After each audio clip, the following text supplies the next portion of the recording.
Hãy nhìn vào biểu đồ này. Biểu đồ này cho thấy sự chênh lệch tài chính thô mộc trong khu vực. Ngân sách quốc phòng của Trung Quốc hiện dự kiến vượt quá 270 tỷ đô la, cao hơn gấp 5 lần tổng chi tiêu quân sự của tất cả 11 quốc gia Đông Nam Á cộng lại. Nguồn vốn đó duy trì một lực lượng quy ước khổng lồ. Quân Giải phóng Nhân dân sở hữu gần 7.000 xe tăng và lực lượng hải quân có số lượng lớn nhất hành tinh, được hỗ trợ bởi năng lượng công nghiệp có thể thay thế khí tài đã mất với tốc độ không quốc gia nào sánh kịp. Tuy nhiên, những con số trên bảng tính không tính đến thực tế địa hình. Quy mô công nghiệp vốn hiệu quả trong nhà máy lại trở thành gánh nặng khi phải băng qua những khu rừng rậm và các quần đảo chia cắt ở phía nam. Bản đồ này minh họa tình thế tiến thoái lưỡng nan về địa lý của Trung Quốc. Dù có kích thước lớn, đường bờ biển của nước này về mặt vật lý vẫn bị bao vây. Để ra được đại dương, mọi tàu bè hoặc máy bay Trung Quốc đều phải đi qua các hành lang hẹp do các quốc gia láng giềng kiểm soát. Điều này có nghĩa là trước khi một sư đoàn có thể triển khai ra Thái Bình Dương, toàn bộ tham vọng quân sự của Bắc Kinh có thể bị chặn đứng ngay tại cửa nhà mình. Các nhà chiến lược gọi rào cản này là chuỗi đảo thứ nhất. Đó là một bức tường quân sự tự nhiên kéo dài từ quần đảo Nhật Bản qua Đài Loan xuống Philippines, tạo thành vật cản thường trực cho sự bành trướng hải quân của Trung Quốc. Rào cản này đặc biệt nguy hiểm đối với năng lực răn đe hạt nhân của Trung Quốc. Để đảm bảo tàu ngầm có thể tung đòn phản công, chúng phải đi qua các eo biển hẹp cụ thể này để tới được các điểm ẩn náu sâu dưới lòng Tây Thái Bình Dương. Tàu ngầm Type 094 được chế tạo cho mục đích này. Tuy nhiên, dù mạnh mẽ ở vùng nước sâu, chúng lại dễ bị theo dấu và dồn vào thế bí khi buộc phải di chuyển qua các kênh đảo hạn hẹp và nông của chuỗi đảo. Chiến lược đối phó của khu vực tận dụng điểm yếu này bằng cách triển khai các hệ thống tên lửa cơ động giống như HIMARS dọc theo các bờ biển. Mỹ và Philippines có thể biến mỗi hòn đảo thành một pháo đài có khả năng tấn công tàu Trung Quốc khi chúng cố gắng lách qua các điểm nghẽn này. Phản ứng chính của Bắc Kinh là chiến lược bão hòa nhanh chóng.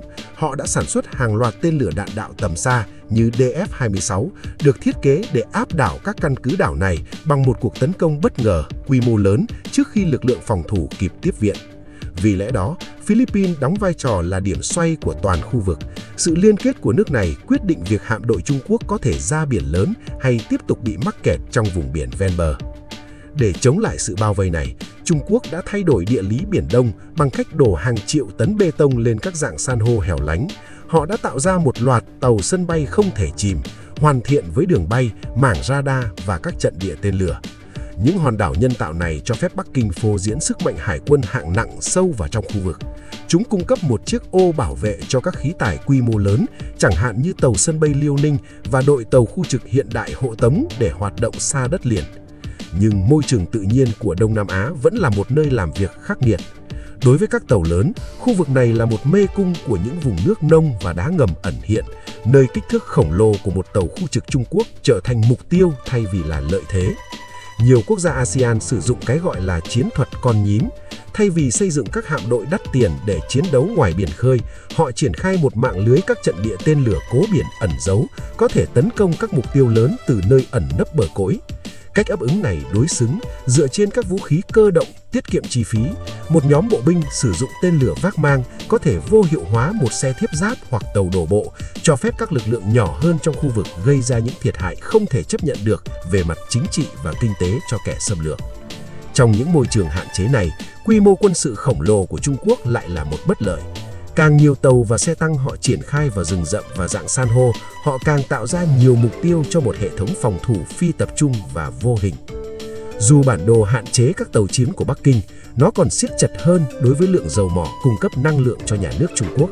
Cốt lõi công nghiệp của quốc gia này phụ thuộc vào năng lượng nhập khẩu từ Trung Đông và châu Phi, vốn hầu như chỉ vận chuyển bằng đường biển. Nguồn cung năng lượng khổng lồ này phải đi qua một tuyến hàng hải duy nhất và không thể tránh khỏi.